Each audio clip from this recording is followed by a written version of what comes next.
Mesdames, Messieurs, dernière halte devant les kiosques à journaux paraissant en national et au-delà du triangle national. Bienvenue une fois de plus, Donald Agnozoa. Merci Serge, et c'est la dernière sortie de la revue de presse Week-end News 24 pour cette semaine. Et pour cette semaine, donc, nous la clôturons avec le journal Le Messager qui nous parle de l'élection des maires. Le temps des grandes manœuvres, nous dit le journal de Pius Nouménindiaoué.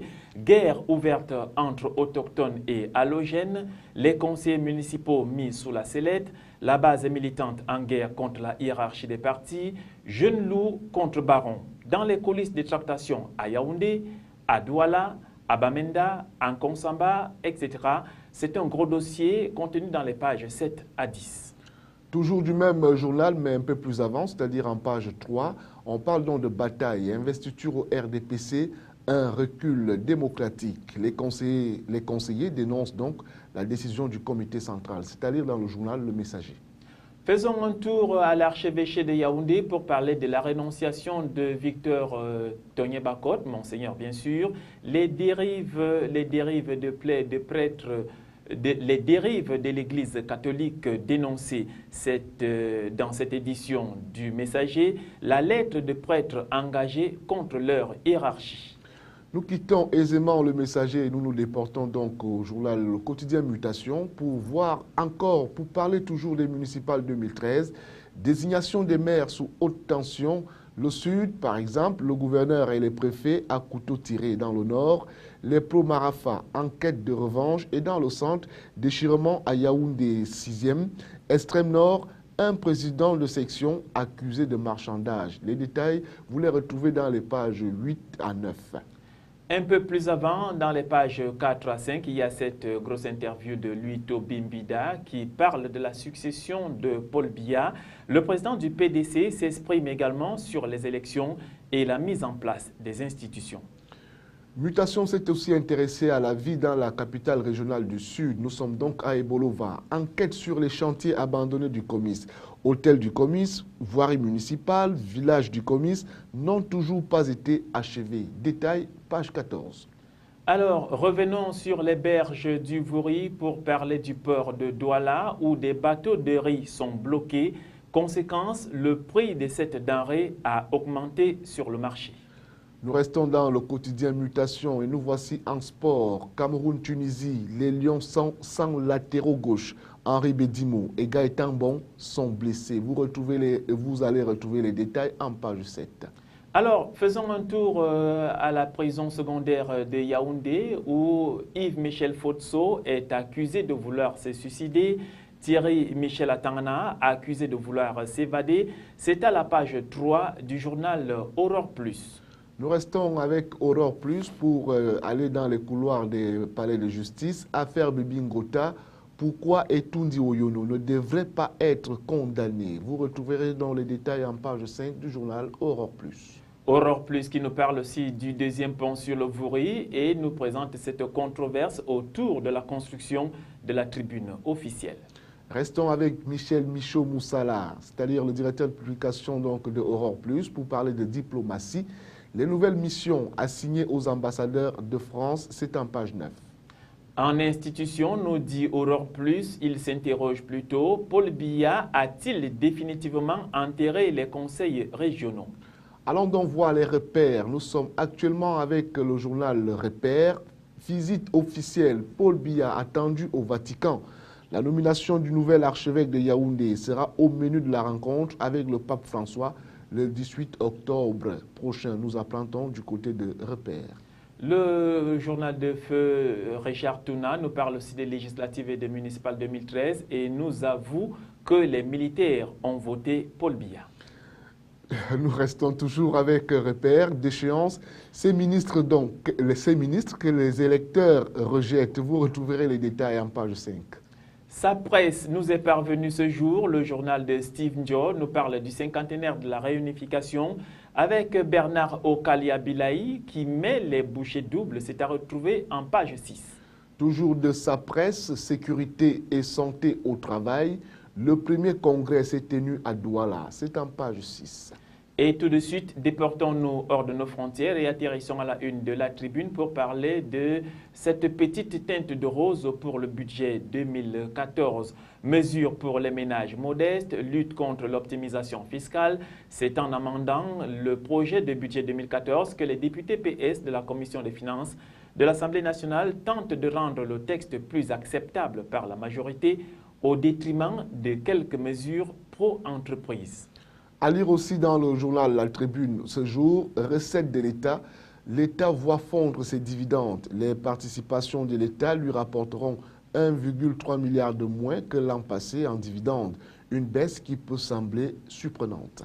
La Tribune parle aussi de gouvernement d'entreprise. Il fait bon être grand patron, nous dit le journal.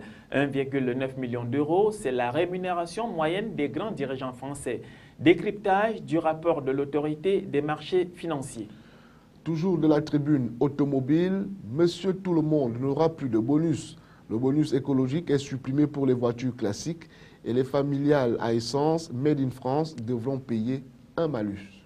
Le Figaro, lui, nous parle plutôt du tandem Hollande-Hérault à l'épreuve de l'impopularité. Ces deux hommes politiques, les relations entre le président de la République et le Premier ministre qui baissent dans les sondages sont rendues plus complexes encore par la percée du ministre de l'Intérieur. Et puisque nous feuilletons le Figaro, restons-y. 11 octobre 1963, le jour où la France a perdu Piaf et Cocteau.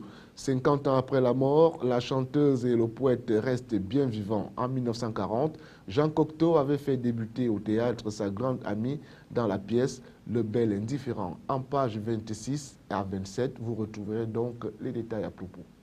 Un peu plus tôt, en page 2 et 3, et plus proche de nous, c'est-à-dire en Libye, le rap éclair du Premier ministre révèle l'ampleur du chaos libyen. Enlevé pendant quelques heures jeudi matin par d'anciens rebelles venus le capturer dans l'hôtel de Tripoli où il résidait, le Premier ministre libyen Ali Zeidan a été libéré grâce à l'intervention du premier personnage de l'État, Nouri Bounsaïmaïn, dont dépend directement la milice responsable du rap. C'est peut-être cas puisque nous parcourons le monde et nous arrivons donc avec, qui est donc sur la table de la revue de presse ce matin, c'est bien sûr le journal Le Monde. Et en grande une, Fillon, Sarkozy, Juppé, l'UMP déchiré par les guerres des chefs. Qu'est-ce qui se passe? François Fillon défie désormais ouvertement Nicolas Sarkozy, tandis qu'Alain Juppé joue sa carte pour attirer l'électorat centriste. Et puis, la poussée du Front National affole les chefs de file de la droite et menace l'unité de l'UMP. Les détails, c'est à lire en page 6. Le Monde nous parle aussi de la guerre, la mémoire et l'histoire. Un numéro spécial du Monde, des livres à l'occasion des rendez-vous de l'histoire. À Blois, la guerre déserte nos esprits. Pour l'historien américain Jay Winter, la boucherie de 1914 à 1918 a fait perdre toute légitimité et toute gloire au recours de la force armée. Jean-Noël Jeannenet et Pierre Nord, face à face, ces deux figures de la discipline analysent la portée des deux commémorations de 2014, celle de la Grande Guerre et la libération de la Syrie des Assad au camp du Liban. Le Monde publie les bonnes feuilles du récit de Faïssa, dit jeune syrienne baïotée à travers les conflits du Moyen-Orient et puis un siècle de guerre de 1914 à 2014, un hors-série de 98 pages. Le Monde est décidément entré dans l'actualité des évocations et puisqu'on y est, des liquidateurs de Fukushima parlent. Le correspondant de Le Monde a pu rencontrer des ouvriers chargés de la décontamination de la centrale de Fukushima au Japon. Travail risqué, personnel pas assez nombreux et peu qualifié, salaire trop bas, multiplication des sous-traitants. Les ouvriers se sentent ignorés du reste du pays. Les détails sont à lire en page 4. Donald Lagnozoa, il faut dire que les échos qui étaient absents hier sont bien évidemment présents ce jour et nous parlent des États-Unis, parlant de les dessous de la dette, la bataille de la dette. Alors, de quoi est-il exactement question? Il faut tout juste comprendre qu'un accord devait être trouvé hier soir afin de rehausser le plafond de la dette pour 6 semaines. Enquête sur les frères Corr, ces milliardaires qui ont manigancé le shutdown. Nous restons avec les échos. Crédit, impôt, compétitivité, la mesure phare de Hollande aide moins les exportateurs. Fiscalité, un an après sa création, ce dispositif est toujours sujet à contestation dans les rangs socialistes. Quelques détails, moins d'un an après le rapport de Gallois et la mise en place du pacte de compétitivité, sa mesure phare, le crédit d'impôt pour la compétitivité et l'emploi, a fait hier l'objet d'un premier rapport de son comité de suivi et d'évaluation. Vous pouvez donc lire l'éditorial d'Étienne Lefebvre en page 8 et la chronique d'Éric Leboucher en page 9. Un peu plus loin, les échos nous parlent de l'immobilier et nous disent qu'1 million de copropriétaires fragiles depuis un an, les syndics voient monter les réticences à effectuer les travaux. Logement, 15% des 2,5 millions de copropriétaires risquent de ne pas pouvoir faire face aux dépenses d'entretien des immeubles. L'habitat nécessaire pour les années à venir, estime l'Agence nationale de l'habitat. C'est donc sur ces estimations que nous allons clore cette autre édition de la revue de la presse, la dernière de la semaine. Donald Agnozoa. C'est la dernière de la semaine. On se dit tout simplement à la semaine prochaine et surtout, bon week-end à tous et à toutes.